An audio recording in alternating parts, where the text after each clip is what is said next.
Hey guys, this week's podcast guest is Scotty Harris, the creator of the food blog Cooking in Theory and Practice. Scotty came down, talked about his former cooking career, and what got him into blogging. So I read your blog on the regular Cooking in Theory, and I've noticed that you've liked Buffalo Wheats for a while. Like when I finally met you in person, I already knew your name, right? Because I saw you'd comment on pictures that we had and post on Facebook. And the funny thing is, my ex-girlfriend, her stepfather was Scott Harris. Okay. And so when I started seeing your name, I was like, you thought it was him? Yeah. And he hated me. So I was like, oh my God, did he track me down? And then when I finally met you, I was like, oh, thank God it's not him. But I don't really know too much. I know on the blog it says you were a cook and a lawyer. Yep. What was your start in this world of food? It actually started in law school. In fact, I did a post on it not too long ago.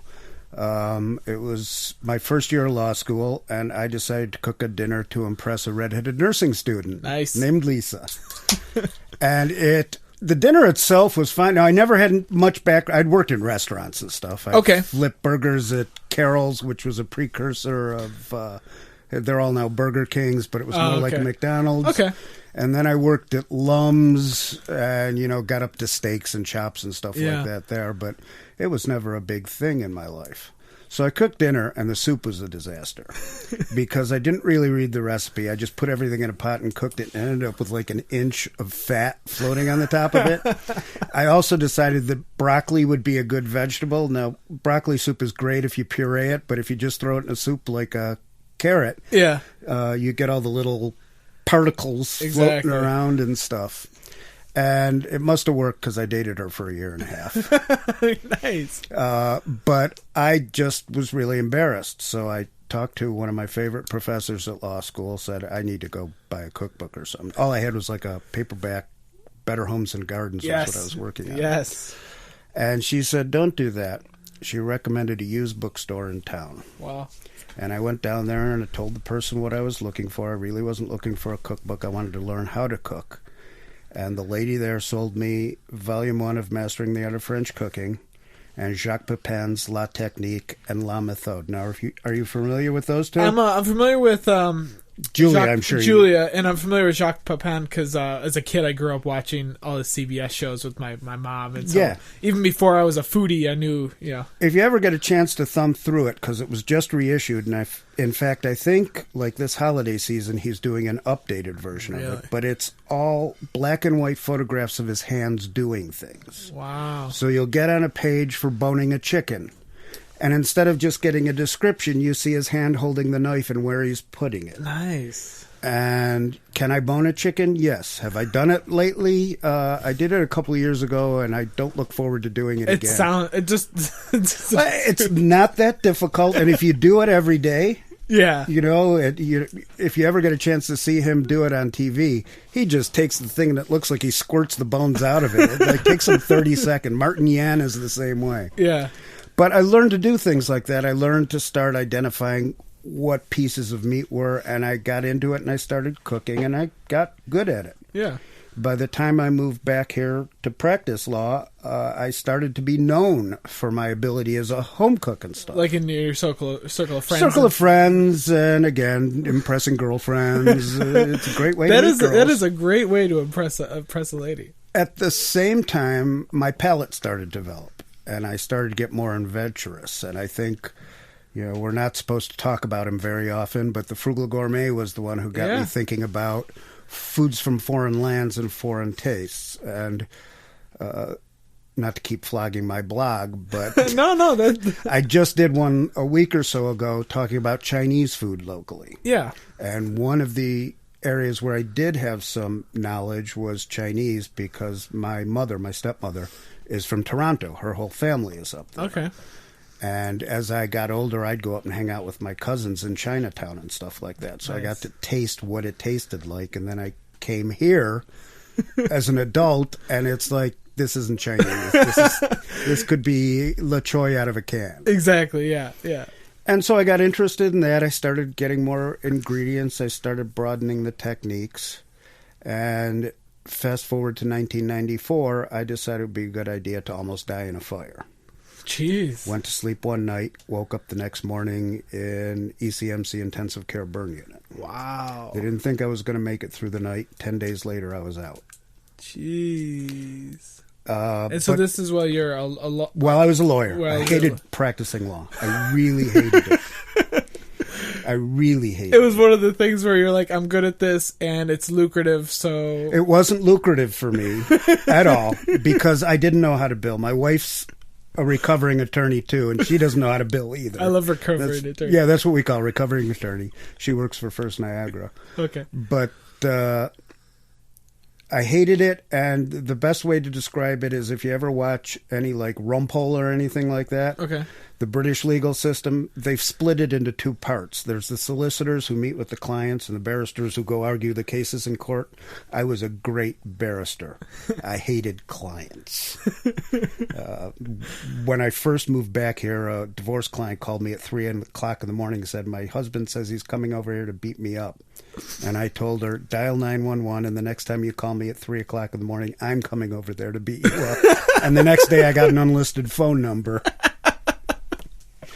So anyway, I got out of the fire, and it was like 6 months before I was really back. It was all lung damage, smoke damage. And so I spent a lot of time. I had no home anymore, so I was living on a friend's spare bedroom. I'd lost most of my stuff. Didn't have any clients anymore because I couldn't represent anybody, so they all went to somebody else. And 6 months later, when I got back on my feet, I spent some time working for a small magazine for the Masonic fraternity. Okay. But I got an opportunity to get into cooking from somebody locally who's actually had a restaurant called Goodies right around the corner here on Allen. Oh, okay. A long time ago. Actually, it was more of an ice cream bar. Fred asked me to get into the restaurant. While I was there, I got to know the people around the corner at Dax, which was a lovely little 3.5-star restaurant on Millersport. And while I was working at this other place, I started trailing there. I'd show up every Thursday night, and I'd watch. Okay. And I think it was even New Year's, they were really in the weeds. I didn't even know that phrase at that time. And I said, can I help? And JP, who's the sous chef at the time, at night, the sous chef was really the chef. Yeah. Dan Welsh, the chef, used to work the front of the house at night for the tips. He made more money. I love Dan. I haven't seen him in a while. JP said, I don't know, can you? And he gave me something. He said, you can. And so I sat there. And from then on, it went from trailing, just standing there watching, to really doing a stage. I worked every time I was there. And one day, I was there during the day. And, you know, this would have been like 96, 97. Okay. And at that point, you know, these days doing your own menu on a computer is second nature. Back then, it was something that nobody thought about. So I had spent the time finding the font that their printer was using and basically getting it set up on their own computer so that they could change menus nightly if they needed. Yeah, yeah. And one day I came there just to help Karen, one of the owners, out with doing that. And then I went home for a lunch break. And when I came back, Crash is Karen's husband. Okay. John Crashiola. DAX, by the way, is an acronym for Dan, Alice, Crash, and Karen. Oh, okay. The four putative owners. And Crash is waiting for me in the parking lot. And he goes, you want a job? And I said, you're darn right I do. 6 months later, JP made the mistake of screaming at a waitress who had really screwed up an order. Unfortunately, that waitress was the self-same Karen, the money behind the entire operation, and I found myself in the sous chef position. Nice. By the time that I left there, another gentleman, actually, I just saw Ted Halloween night. His mother-in-law lives in my neighborhood.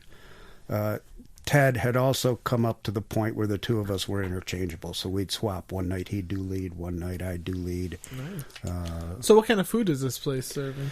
It would pretty much be upscale American bistro-ish stuff. Okay. There was nothing that we wouldn't put on the menu, with some limitations. We had this. This is how things have changed so much since then. The two things that I learned after Dan told me that I cook like a lawyer because I always go home and do research before coming up with menu ideas. I have a pretty big cookbook collection now, but it was big back then. But, we'd be sitting there throwing menu ideas around. Okay, we got a call from Schneider. They've got such and such coming in. Okay, we can do it like this. And we come up with this really great idea, and one of us would look at the other and go, but this is buffalo. Yeah. You couldn't sell it back then. Yeah. Now fast forward to 2012.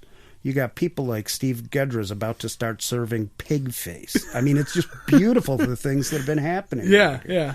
And I mark a lot of it down to the increasing awareness of people in the area of what really is going on. Now, part of it is Food TV. Yeah, Food Network has been huge. I don't watch it like I used to. It isn't the same. No, it's not. It's not my thing anymore.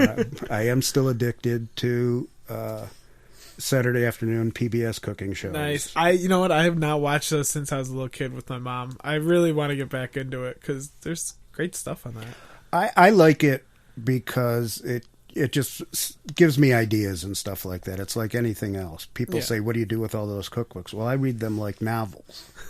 Everyone tells me a story. So if I'm watching even Martha Stewart, watching her have somebody show you how to disjoint a chicken, which to me, I do without thinking again. Yeah. So how would I teach somebody to do it? Because I do teach classes occasionally. Okay. Not as often as I used to. Do a lot of teaching for kids, too, which is a real hoot. But how would I show somebody else how to do that? Yeah. So you learn things from it and stuff like that. Yeah, for sure. That's why I blog, is because there's this conversation going on in my head about other parts of the food thing that I'm immersed in that I have nobody to talk to. I mean, even like at one of our gatherings, we don't sit there and talk about, talk to me about genetically modified organisms or, but it's stuff that I think about. So I don't do recipes. Yeah. I hate recipes. And there's plenty. If you want a recipe, you'll find a recipe online. And I can't do reviews like you do. Yeah, which is why that's why I fell in love with your site, because there's two ways to do an.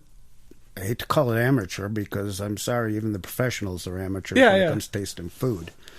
But there's two ways to do it. Mm-hmm. One is, I guess I'd call it snooty, holier than thou. I know better than these people. Yes. We know who I speak of. Yes.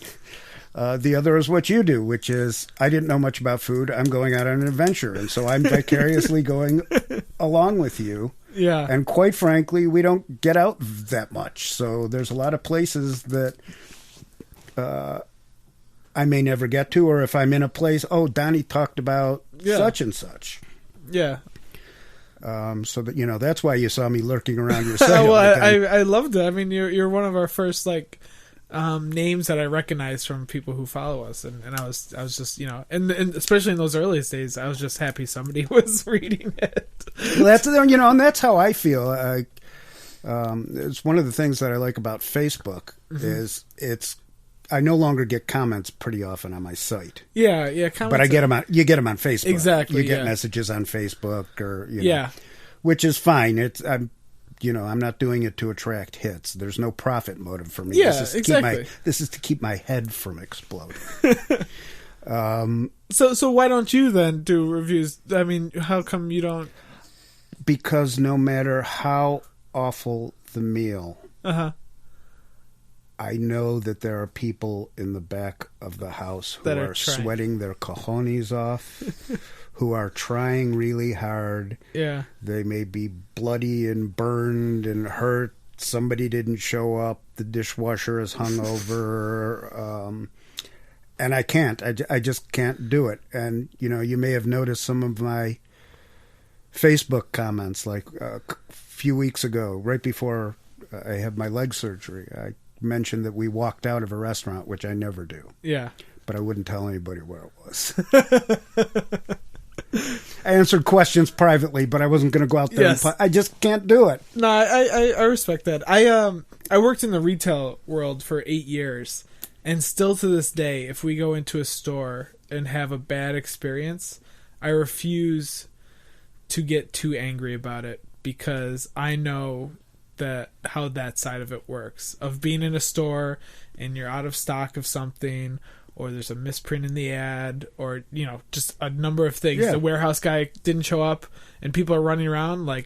So I always give people, if I go to like Target or something, a pass if it looks like they're struggling.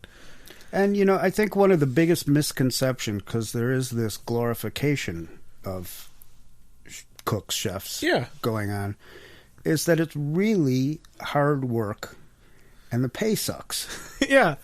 I mean, there were two reasons that I finally stopped working. I was working at a place called Freddy for the guy who got me into the business. Yeah. And one of the things that changed after the career switch was that I had two kids that I didn't plan on having. And so I was coming home after a 10-hour shift and going to sleep and having to get up and take care of they were like, Ellie was born in 99 and Allison was born in 2000. So they were little and crying and all that stuff. But the other thing was that I realized after daycare expenses, I was working a 50-hour week for $40. Yeah. Yeah, daycare. Piles up real quick. There you go. And it was at that point that we decided that we're going to live on one income. But the reason that I bring that up is I could never go back to that. I'm too old for it. Now going back into a kitchen. Physical ailments. It's a young man's game. Yeah. And, even the famous cooks that don't cook anymore. Yeah. Yeah. They're glad handing the tables and stuff like that. Exactly, yeah. Very rarely is Eric Repair or David Chang probably hanging out in a kitchen, working. And if they are, they're expediting. They're standing on the other side of what's called the pass-through, where the food comes through saying, okay, table 2, ready. Fire 6, whatever. Well, we had Mike Andrzejewski, and it was right after Cantina opened and in the process of Mike A. And he said that he still loves to cook every day. He just doesn't want to cook every dish every day. Right. You want to keep your hand in. And, but he doesn't want to be there, doing 200 covers.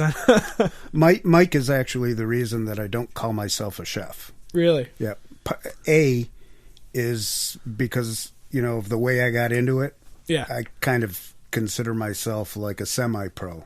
Yeah, I spent 10 because years. You didn't go to traditional training? Well, I didn't do it for 30 years, I went into it, I spent about 5 years in it, and that was it. So it wasn't like a hobby or anything like that. I worked. I burned, I got cut. But the other thing was when I was working at Warren's. Okay. And that was a pretty big place. Oh yeah, wasn't it? Yeah, this was in its last throes of life. Because I've always heard about it, but it was a little before my time. It was a famous thing. There are a lot of reasons that it went down, but during its second last appearance, I was the sous chef to a guy named John Kellner was the chef there. Okay. And while we were working there, we did a fundraiser at the Albright Knox that Mike was just about to open up Tsunami. Oh, okay. And he's sitting there talking to Sue Warren afterwards, and she's talking about what a great chef he is. And Mike just said, "Nah, I'm just a cook." And I'm like, "Geez, Mike, I'm not going to ever use that term again." So the only place I use it is when I fill out forms for like my free subscription to Food Arts magazine and stuff like that. But then I'm still putting that I'm chef at Freddy, and I haven't been that since 2001 or 2. Nice. Yeah. And it doesn't matter. I think cook is an honorable trade. I do. Yeah, I would agree with that too. Especially if Mike's calling himself that. So you were only in the game for about 5 years. Yeah, 6 years. Then you stayed home. But I didn't leave cooking behind. No. I do what I've been able to do is some of the things that you really couldn't do. Well, actually, some people are doing some of this stuff, starting to work with curing your own meat and stuff like that. I mean, even before the current thing with Michael Ruhlman's book, I had been doing some of this. And, for those of us in Buffalo, it's just an absolute godsend that we have the sausage maker right here in town. Yeah. you can go out there and get everything that you need. Yeah. In, chemical spices, that stuff, without dealing with postage. You're sitting there and all of a sudden you realize, oh, poop, I don't have it. Yeah, for me it's a haul because I'm up in the north. Yeah. It's there. You exactly. can get to it. But, we've got a lot of like-minded people around town who are starting to play with their food. I started dabbling in cheese making. Really?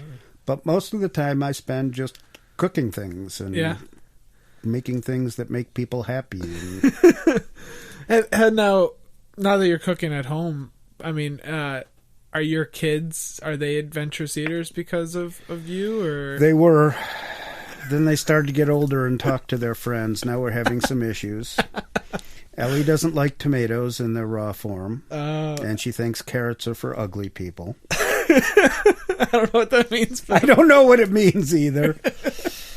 Allison, if you were to come over to our house for dinner, you would find Allison probably just eating like 2 bites of something because she's the one who like sneaks the chocolate bits out of the pantry and packs up on them and stuff like that. Nice. But on the other hand, they love like dim sum. They love dumplings. They love making dumplings. Nice. When we did them a couple weeks ago, they made beautiful dumplings and stuff like that. That's awesome. They do like Oriental food and they will eat it, but around the house it's like, they're becoming teenagers and they're getting the teenagers eating habits. Yeah. I've been there. I skipped that because I grew up in a kosher home, so I just ate bad food all the time. I was going to ask you about your background growing up. Yeah. I didn't know if you had like a big connection to food as a kid. You know what? There was a misconception, and it's such a strong misconception that it didn't get straightened out in my mind, that it was improper for Jews. It is, according to the kosher laws, it's inappropriate to eat blood. Okay. So no blood sausage. Forget about that. Aside from the pork and all the other stuff you're familiar with. But there was this misunderstanding that the myoglobin juices, the red stuff that comes out of your meat when you pull it off the tray, that's blood. So that led everything to be cooked well done. Oh. Have you ever had a thin cut rib lamb chop crispy? I have not, no. That's what I grew up on. And of course I grew up in a conservative Jewish home, which is the middle of the pack, which meant that, well, the way that I like to put it is Orthodox Jews never eat shrimp. Reformed Jews eat shrimp all the time. Conservative Jews eat shrimp on the back patio with a paper plate. So, that was... And the other thing that is true is that Jews for Christmas eat Chinese food. Yeah. Yeah, because it's open. Yeah. So, I did have some experience with Chinese, which was the local bad Cantonese. I call it bad Cantonese faux Chinese. Yeah, it's rough. It's, Well, I mean, I will admit that is one of my guilty pleasures, that if I'm having a bad day or something, I just order some sweet and sour pork and then just punish myself. No, there's nothing wrong with it. No. The thing is a lot of that stuff can be done really well. Yeah. Mm-hmm. Cooking at home, some of Martin Yan's versions of some of that stuff are just killer. Yeah. I mean, you'll never go back to the other. But I mean, I'm not...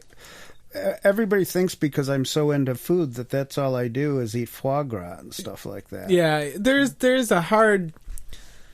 I've noticed when talking to people who are not foodies, per se, that if I start talking about food in restaurants, that all of a sudden there's a presumption that I'm...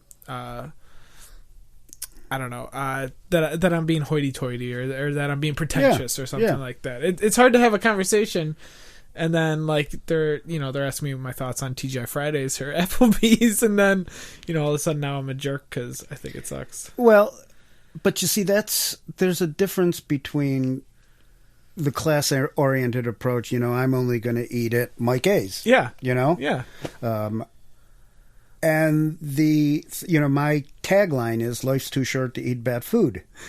And Applebee's and the chain stuff is bad. Yeah. Now, again, if I were to eat there, I wouldn't write a bad review because I know that there's people in the kitchen sweating their cojones. Oh, yeah. No doubt. There's no thought going in there. No. On the other hand, I like going to diners where the flat top hasn't been properly cleaned since the Eisenhower administration.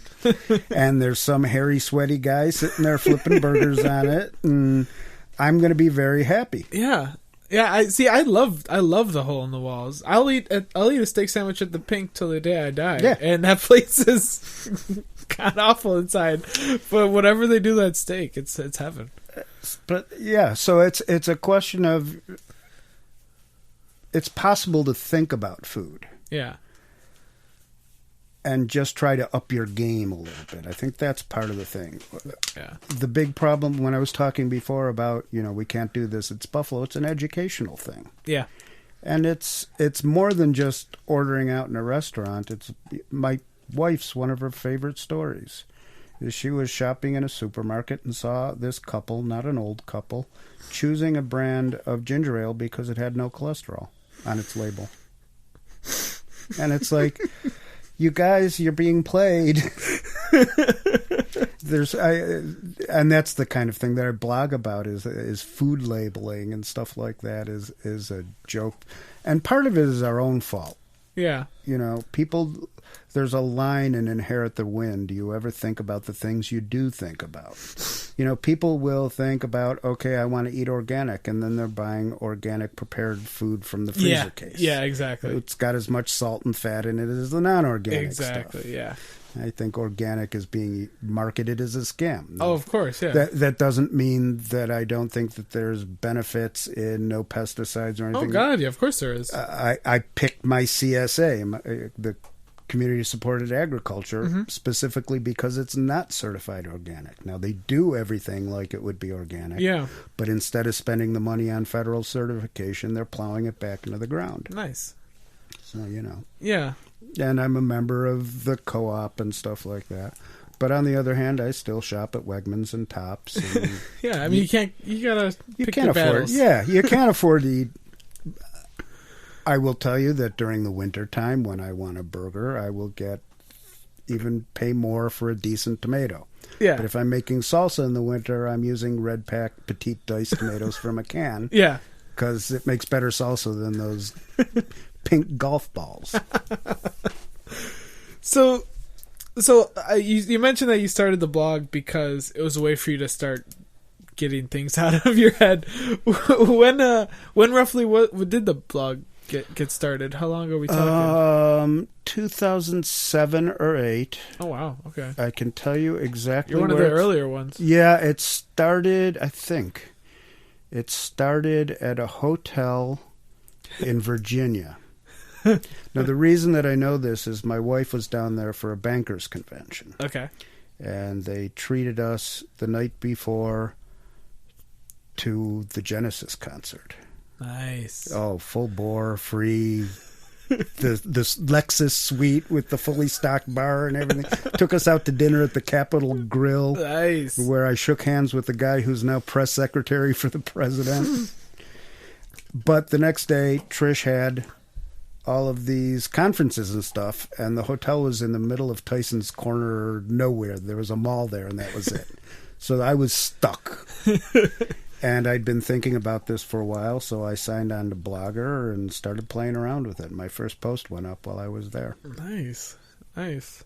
And so when you started it, did you have an idea of the direction it was going to go, or or do you consider it just kind of free range, whatever? It's free range.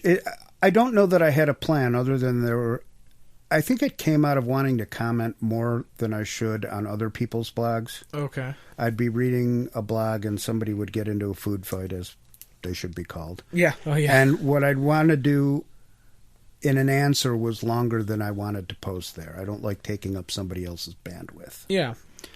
And I think that's where it started, because I started thinking about these things. And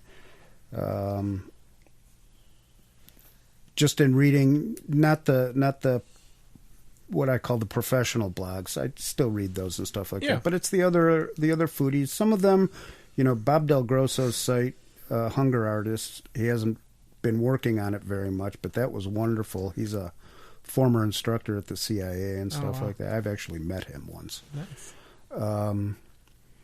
And it, you just get in these conversations, and actually through Facebook, a lot of the people that I visit their blogs are Facebook friends and stuff, so we shoot notes back and forth to each Nice. other. It is a nice community. Yeah. Yeah.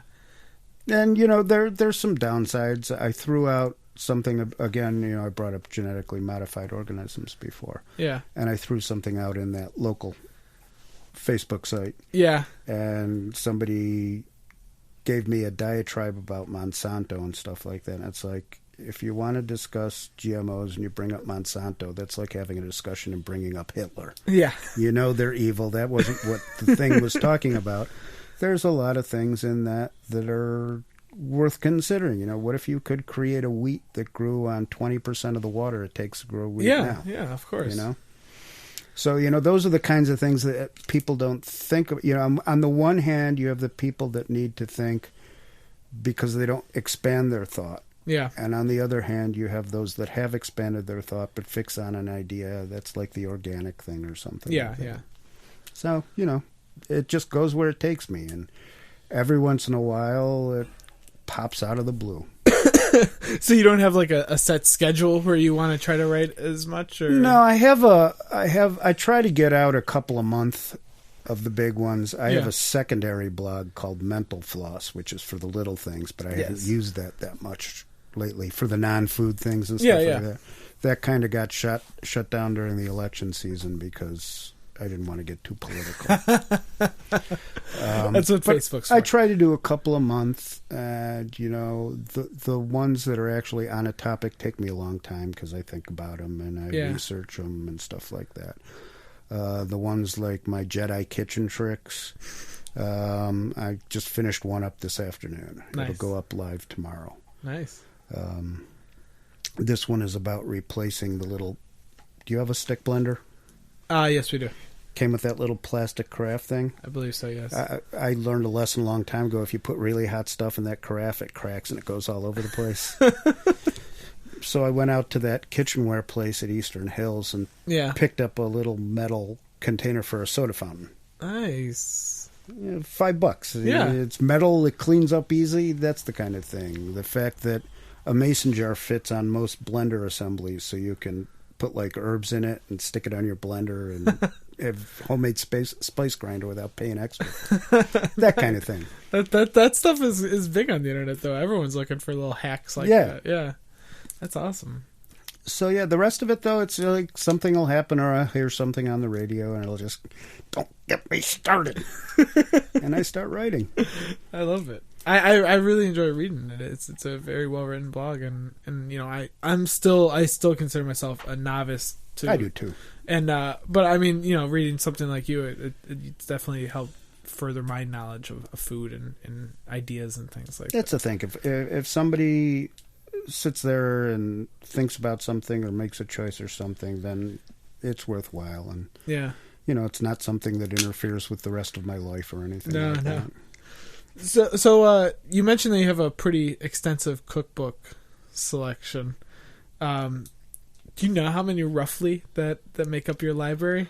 1,120 something. I can tell you if I grab my iPod. I have a... Wow. I would say that about 70% of it is from used bookstores. Nice. Most of it isn't new. If you ever see a picture of me, like it used to be my cover page on Facebook with all the books behind me. Yes. That entire top shelf is all 1970 and before. Wow. The earliest one I have is an 1875 cookbook called Mrs. Henderson's Recipes and Dinner Giving Tips or something like that. I have old Joys, I have old Settlements. I love the old Settlements. The Settlement Cookbook, The Way to a Man's Heart. Oh, God bless. And all of them aren't cookbooks. So that includes books of food writing, food science like Robert Wolke and Harold McGee. There's the political stuff like Michael Pollan and Marion Nestle. I still have yet to read the olive oil one. The olive oil one. I usually have 3 going at once, and I set up this stack of ones that I picked up. Again, all of them are used bookstores. I keep seeing the little note in them. Nice. That I hadn't read while I was recovering, and it went faster than I thought it would, so I'm not making as much progress. But the olive oil is on my Kindle. Nice. So that sits in my recreation room so I can sit down and read. Very nice. Next to my desk, I'm reading, I can't remember the name of it now, but it's the book by the lady who worked in a field, worked in a Walmart, worked at an Applebee's and stuff. Yeah. American Way of Eating or something like that. Yeah, I remember reading about that. Yeah. And upstairs, it's a story of a woman who dropped everything and decided to go through the Cordon Bleu in France, Yeah. I read for entertainment too. Wow. I mean, when you're reading like those older cookbooks, is it to just see what it was like back then, or it's a piece of history yeah that I like preserving. Every once in a while I pull one out and make something. What I really like about the old ones from used bookstores is sometimes you find a faded newspaper clipping that somebody's cut out about cool. James Beard with a thing of James Beard in there. Or the notations in the front and stuff like that. There was one that had a list of recipes that they must have made. One of them is fish balls. Fish balls. I'm like, okay, first of all, I didn't know fish had them. But it's a window into the way things were, and it gives you a chance to look at the way, for instance, in the 19th century, it was all about doing things yourself. Yeah. Then you hit Fanny Farmer and the Home Economist, and everything is measured and careful, and start dealing with place settings and stuff like that. Yeah. And that really lasted until the 80s. There were some breakouts in there, but that way of cooking, most people, if they own Mastering the Art of French Cooking, never used it. They were using Joy, they were using Fanny Farmer, and there's nothing wrong with those. Joy is still... Yeah. It's still a go-to for many things. I remember seeing him in our kitchen growing up. Yeah. Do you still keep up with like the new hip books that come out, like all the Momofuku comes out with one? And I pick and choose. I've gotten more careful because one, they're pricey as hell. Well, I was just gonna say, and I just got burned by one that I thought would be interesting. It's not so well.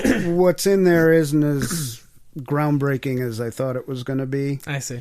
But the actual physical composition of the book is like really cheap. It came out in paperback first, and somebody who's in the industry told me what the name of it is, but it's like glued in one solid block, so you can't even hold it open on your lap when you're reading it and stuff like that. And it was like $25-$30. And jeez. So I do, but I mostly keep up with stuff like that through the magazines like Food Arts, which is, Momofuku intrigues me, but, I'll...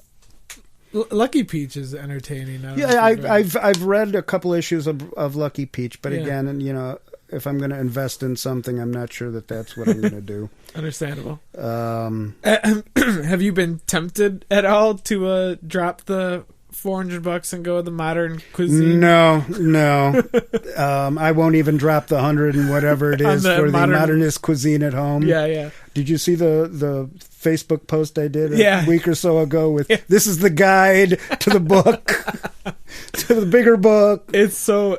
I've seen like the videos where they show how they made the book, and they're literally sawing in half ovens. And it's like nuts. And I just think it's cool that somebody's doing that, but I know there are people that can do it, but at some point you get to the fact that with the famous cookbooks, I'm going to go back a little bit now, pre-Momofuku and stuff, but things like Charlie Trotter's cookbooks and Jean-Georges' cookbooks and Eric Ripert's cookbooks.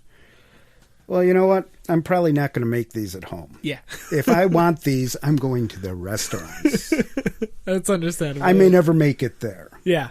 And frankly, that's sad, but on the other hand, we got plenty of good stuff here that I haven't eaten yet. Exactly. Yeah. So I'm going to put you on the spot a little bit because I actually own zero cookbooks right now. Okay. if you were to pick, let's say, like 2 or 3 or 4 of a good somebody who's interested in the cookbook world, they want to get into it. What would you say the 4 essentials that you would recommend? You want to stick with general cooking, or you want to get into any of the ethnic cuisines? Just in general, Okay. Books that you've really enjoyed. That I would start with Mark Bittman's How to Cook Everything. Okay. It is for today what the joy of cooking was for our parents' generation, and still is. There's nothing wrong with joy of cooking. No. I don't think I've ever worked in a restaurant kitchen that didn't have Craig Claiborne's New York Times cookbook in it. But again, it's a little dated. Yeah. I would go with either David Rosengarten's Dean and DeLuca cookbook, which is a little bit older. Well, not that old, but like yeah. Or his newer It's All American Food, which is really great if you want to try and make a Philly cheesesteak or buffalo chicken wings. Let's see, what else do I really like? I like The Best Recipe by Pam Anderson. Okay. She came out of Cooks Illustrated, which is where you test it like crazy. And you probably should have at least one good baking book. Okay. And I would either go with Shirley Corrier's Cookwise, which leans a little bit more to the Alton Brown. Well, she used to show up on Alton all the time. Yeah. A little bit more of the scientific theory. My absolute... And I have go-tos in almost every topic. Nick Malieri's How to Bake is my go-to for baking. Okay. That's actually something I'm thinking about doing, like my tips ones, short little things on these are my go-tos. Yeah, I mean, especially with somebody who has such an extensive collection. Well, yeah, and you're welcome to call anytime. I do lend to friends and stuff like that. Well, I don't know if I'll lend, but I'll read them to you. But Italian cuisine. Yeah, everybody will tell you go to Marcella Hazan, and absolutely correct. Best Italian cookbook in the world. Wow. If you want to make the Italian food like my wife grew up on, Dom DeLuise's. Eat this, it'll make you feel good. It's a little slim volume. Wow. And it is that Dom DeLuise. Yeah. Yeah. It's just everything you make out of there tastes like the Italian food that you had growing up. It's spaghetti house cooking. Yeah, it's not fine Italian cuisine. No. It's not Mario. Yeah. And that's fine. I use that all the time. That's my pizza dough recipe. Nice. So I guess I'll wrap it up, Scotty. Sure. Do you have any goals or plans for the blog, or any? I know you said you've cooked or you've taught in the past and things like that. What are you looking going forward? I did a little bit of food writing for Buffalo Rising when Krista was there. Yep. And when she left, I just couldn't do it anymore because I was there for her. Yeah. And I wouldn't mind doing some food writing in the future. I don't know where I'm going to move next. I wouldn't mind doing something in the realm of teaching or something like that. Yeah. But basically, as far as the blog is concerned, I let that take me where it goes. Nice. It's a cool adventure, and it got my picture in a magazine. Yeah. Eating Suzy Q's, and you can't go wrong with that. Not at all. Well, Scotty, thank you so much for coming down here. My pleasure. It's been fun getting to know you this year in person. Yeah, really. and I love the blog, and I love what you do. So thanks. Thank you very much. Yeah, it's cookingintheory.com. All right.